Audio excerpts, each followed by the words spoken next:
Hi friends, मैं हूं रतन लाल प्रजापत और आज अपन बात करेंगे डीएनए के बारे में कि डीएनए की डेफिनेशन क्या होती है, क्या इसके फंक्शन होते हैं, क्या इसका वर्क होता है, क्या इसकी लोकेशन होती है, कहाँ ये प्रेजेंट होता है, इनके बारे में आज डिस्कस करेंगे।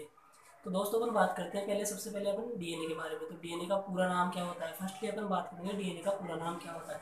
डीएनए का पूरा नाम होता है डीऑक्सी राइबोज न्यूक्लिक एसिड। अब उससे डीऑक्सी राइबोज न्यूक्लिक एसिड में डीऑक्सी का मतलब क्या होता है, what is the mean of deoxy. तो फर्स्टली अपन बात करते हैं डीऑक्सी का मतलब क्या होता है। डीऑक्सी डिऑक्सी डिऑक्सी का मतलब होता है डिलीट ऑफ ऑक्सीजन, मतलब ऑक्सीजन की कमी। अब ऑक्सीजन की कमी कहाँ प्रेजेंट होती है, ऑक्सीजन की कमी कहाँ होती है। तो अब फर्स्टली अपन बात करते हैं ऑक्सीजन कहाँ प्रेजेंट नहीं होगा। मतलब जो यहाँ पर बात करते हैं कंपोजिशन की, डीएनए के कंपोजिशन की अपन बात करते हैं। डीएनए के कंपोजिशन में नाइट्रोजन बेसिस, पेंटोस शुगर और फॉस्फोरिक एसिड प्रेजेंट होता है। अब ये जो डिलीट ऑफ ऑक्सीजन, यानी कि ऑक्सीजन कहाँ प्रेजेंट नहीं होगा, ऑक्सीजन यहाँ पेंटोस शुगर के ऊपर जो सेकंड नंबर वाला कार्बन होता है ना, वहाँ पे एक ऑक्सीजन की कमी होती है। तो यहाँ पे अपन बात करें, यहाँ पे ऑक्सीजन ज़्यादा कर देंगे ना अपन, तो ये हो जाएगा आरएनए वाला न्यूक्लियोटाइड हो जाएगा यहाँ पे। पर लेकिन अपन डीएनए वाला न्यूक्लियोटाइड की बात करते हैं, यहाँ पे ऑक्सीजन की कमी होगी यहाँ पे, यानी मतलब कि यानी यहाँ पे ऑक्सीजन प्रेजेंट नहीं होगा। दूसरी तरफ अपन बात करते हैं, ये तो हो गए डीएनए के डीऑक्सी के मतलब के बारे में बात होगी। दूसरी तरफ अपन बात करते हैं आगे डीएनए के डेफिनेशन के बारे में, डीएनए की डेफिनेशन क्या होती है। तो फर्स्टली अपन बात करते हैं डीएनए की डेफिनेशन। तो डीएनए की डेफिनेशन कुछ इस प्रकार से है कि DNA is a genetic material. DNA is a genetic material which is transfer genetic information one generation to another generation. DNA क्या होता है, डीएनए का आनुवांशिक पदार्थ होता है जो कि आनुवांशिक सूचनाओं को एक पीढ़ी से दूसरी पीढ़ी में स्थानांतरित करने का कार्य करता है। ये डीएनए की डेफिनेशन हो गई। दूसरी तरफ अपन बात करते हैं डीएनए की location.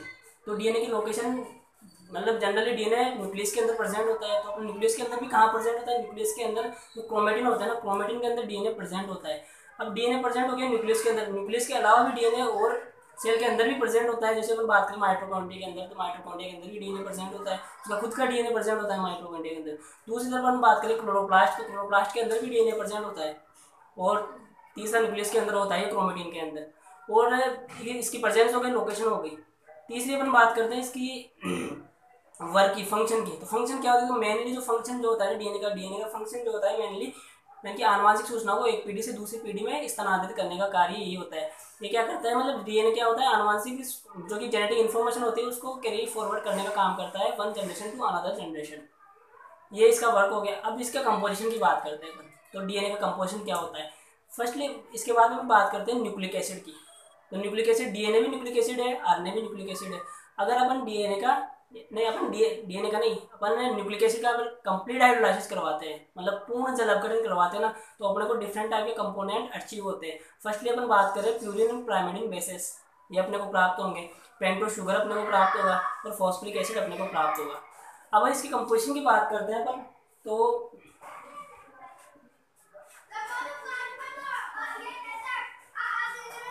Pentose sugar plus nitrogen bases, ये दोनों मिलके क्या बनाएंगे,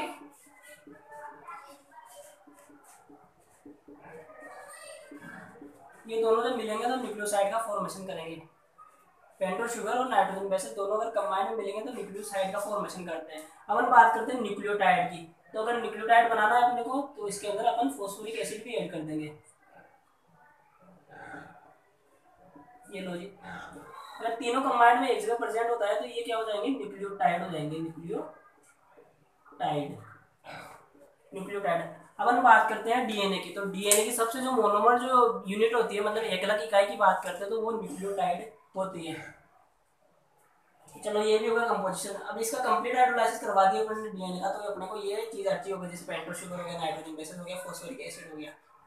अब हम बात करते हैं इसके अंदर ये जो है ना के नाम से पेंटोस शुगर, नाइट्रोजन बेसिस और फॉस्फोरिक एसिड ऐसे कैसे कंजुगेट होते हैं, मतलब एक दूसरे के अंदर कैसे मतलब जुड़े हुए होते हैं। तो अपन बात करते हैं पहले नाइट्रोजन बेसिस की। तो यहाँ पे मैंने साइटोसिन बनाया, तो साइटोसिन पेंटोस शुगर से किस तरह से बाइंड करेगा, यहाँ पे जो बॉन्ड प्रेजेंट होगा ना नाइट्रोजन बेसिस और पेंटोस शुगर के बीच के अंदर, ये वाला बॉन्ड देखिए आप। तो ये वाला बॉन्ड इसको अपन बोलते हैं बीटा ग्लाइकोसाइडिक बॉन्ड। क्या बोलते हैं, बीटा ग्लाइकोसाइडिक। ये जो बॉन्ड होगा यहाँ पे नाइट्रोजन बेसिस और पेंटोस शुगर के बीच, अगर ये अपन ऐसे अपन इसकी इस तरह से बात करेंगे कि पेंटोस शुगर और नाइट्रोजन बेसिस आपस में बीटा ग्लाइकोसाइडिक बॉन्ड के द्वारा कंजुगेटेड होते हैं या लिंक्ड होते हैं एक दूसरे से। दूसरी तरफ हम बात करें पेंटोस शुगर फॉस्फोरिक एसिड। अब पेंटोस शुगर और फॉस्फोरिक एसिड एक दूसरे से किस बॉन्ड के द्वारा जुड़े हुए होते हैं। अपन बात करते हैं यहाँ पे फॉस्फोडाइएस्टर। कौन सा बॉन्ड? फॉस्फोडाइएस्टर।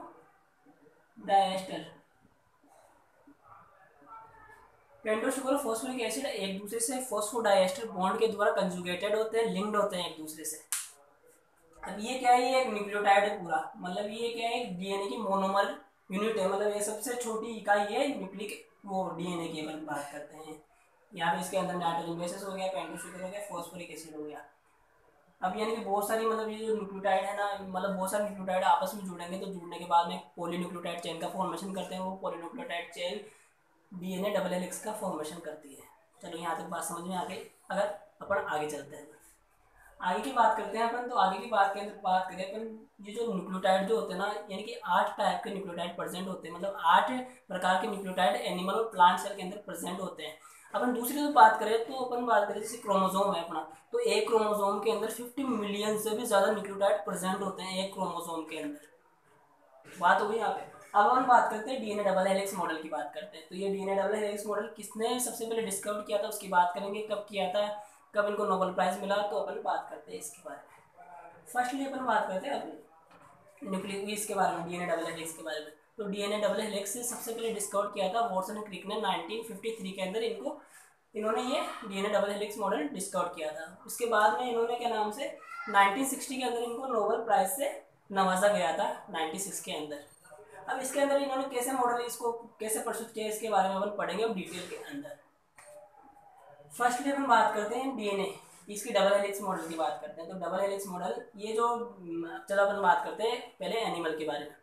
तो एनिमल जो होता है ना, यानी कि एनिमल के अंदर मतलब यानी कि जितने भी ऑर्गेनिज्म होते हैं अपने अर्थ के ऊपर, उसके अंदर 2 टाइप के डीएनए प्रेजेंट होते हैं। मतलब फर्स्ट डीएनए जो होगा, एक तो लीनियर डीएनए होगा, एक सर्कुलर डीएनए होगा। अपन ह्यूमन बीइंग की बात करते हैं तो ह्यूमन बीइंग के अंदर लीनियर डीएनए प्रेजेंट होता है। चलो ये तो हो गया डीएनए के टाइप। अब डीएनए के अकाउंट की बात करें अपन कि कौन सा मतलब ह्यूमन बीइंग के अंदर कौन सा डीएनए प्रेजेंट होता है, टाइप की बात करते हैं, अकाउंट की बात करते हैं। तो बी टाइप का डीएनए ह्यूमन बीइंग के अंदर प्रेजेंट होता है। तो ये जो स्ट्रक्चर यहाँ पे डीएनए डबल हेलिकल मॉडल, तो ये बी टाइप का डीएनए है यहाँ पे, जो कि ह्यूमन बीइंग के अंदर प्रेजेंट होता है। अब जितने भी जो ऑर्गेनिज्म होते हैं उनके अंदर जो डीएनए प्रेजेंट होता है वो डबल हेलिकल होता है। और कुछ कुछ एक्सेप्शन है, जैसे कि हम बात करें जैसे कि 5174, ये एक बैक्टीरियोफाज है। बैक्टीरियोफाज इसके अंदर सिंगल स्टैंडर्ड डीएनए प्रेजेंट होता है 5174। ये एक टाइप का बैक्टीरिया फाज है जिसके अंदर डीएनए सिंगल स्टैंडर्ड प्रेजेंट होता है। बाकी जितने भी जो भी ऑर्गेनिज्म होते हैं ना उनके अंदर डीएनए डबल हेलिकल प्रेजेंट होता है, डबल स्टैंडर्ड प्रेजेंट होता है। अब इसकी बात करते हैं, हम डिटेल में पढ़ेंगे इसके बारे में।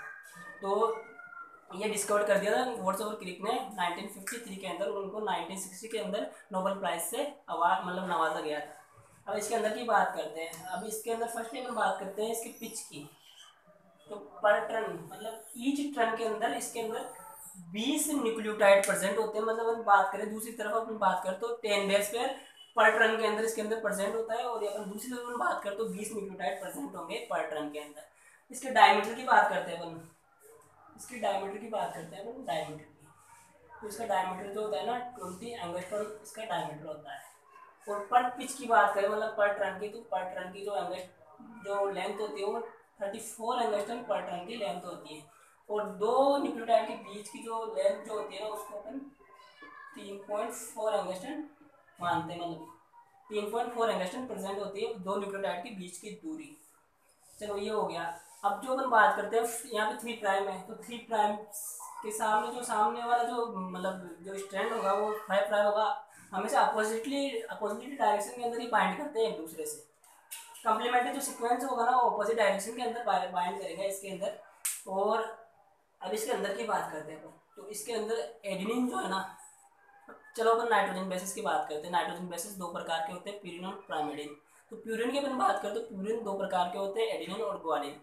एडेनिन और ग्वानिन प्यूरिन होते हैं। बाकी अपन प्राइमेडिन की बात करते तो साइटोसिन साइटोसिन थाइमिन और यूरेसिन, ये अपने प्राइमेडिन होते हैं। अब हमेशा आप याद रखना कि एडेनिन के साथ थाइमिन ही बाइंड करता है और साइटोसिन के साथ हमेशा ग्वानिन ही बाइंड करेगा। और अपन बात करें मतलब एडेनिन के साथ जो थाइमिन बाइंड करेगा वो डबल हाइड्रोजन बॉन्ड के द्वारा एक दूसरे से कंजुगेटेड होते हैं, मतलब बाइंड करते हैं, लिंक्ड होते हैं। दूसरी तरफ अपन बात करें साइटोसिन की, तो साइटोसिन ट्रिपल हाइड्रोजन बॉन्ड से ग्वानिन के साथ बाइंड करता है। ट्रिपल हाइड्रोजन बॉन्ड के साथ ग्वानिन के साथ बाइंड कर जाएगा, लिंक कर जाएगा, कंजुगेटेड कर जाएगा। दूसरी तरफ हम बात करते हैं इसके चलो ये भी हो गया। अब हम बात करते हैं इंगस्टन हो गया, ये भी हो गया।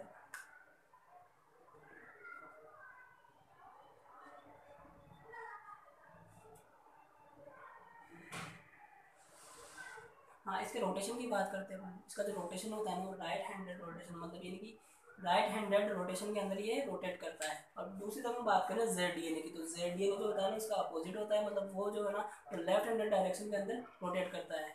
और जो कि ह्यूमन बींग के अंदर प्रेजेंट नहीं होता है, वो अदर ऑर्गेनिज्म में प्रेजेंट होता है। बाकी ह्यूमन बींग की अपन बात करते हैं, ह्यूमन बींग के अंदर बी टाइप का डीएनए प्रेजेंट होता है। दोस्तों, अगर मेरी वीडियो आपको पसंद लगी हो, अच्छी लगी हो, अच्छा लगा हो मेरा वीडियो आपको देखकर, तो प्लीज़ लाइक, सब्सक्राइब और कमेंट जरूर कर दीजिएगा। धन्यवाद आप।